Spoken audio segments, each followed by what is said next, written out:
getting on to the differentiation bit. Oh, well done, because even if you didn't get the first bit, well done to those people that carried on, because you can still get some of the mark. Use differentiation to show the maximum, to find the maximum value of the volume. So we need to differentiate.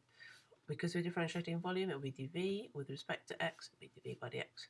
So 400, this is x to the power of 1.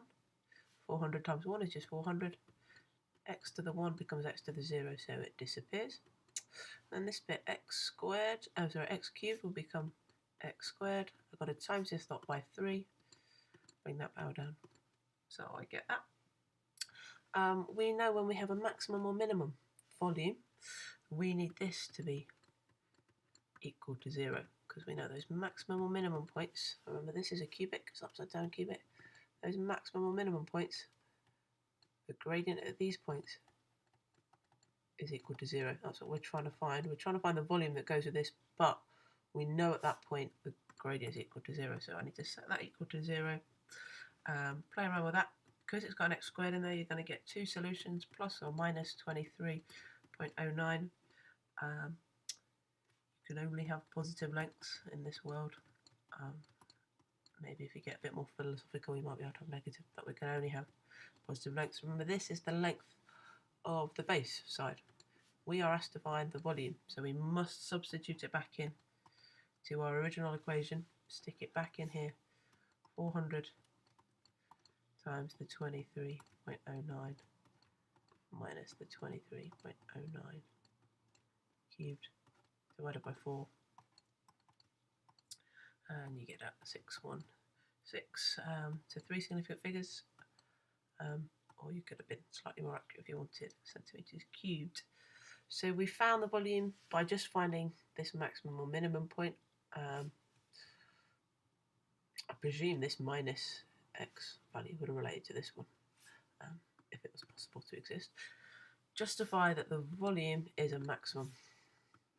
Second differential. So take this, differentiate it again. Gives you minus 6 over 4x, or minus 3 over 2x. Now, if x is 23.9, this is going to be a negative answer. So write a little sentence. As the second derivative is negative, might want to use full sentences, full words. This is at maximum. You should have been able to do these two parts, and indeed many of you did, without doing the first bit, because you've still got that formula that you can play with. So just be aware, if you've got to show that question in your exam, you can carry on. If you can't do that, or you've not quite got there, you can use this to carry on with it.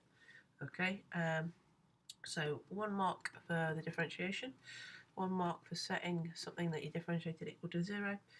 Get your solutions out, get your A, give you 1 mark, and the final answer 1 mark. Differentiating it for the second time, and then your little conclusion statement that it's a maximum. You could have justified this by looking at the gradient either side of this point here. For part C, you could have said that the gradient there was positive and the gradient there was negative, therefore it's a maximum. That would have worked as well.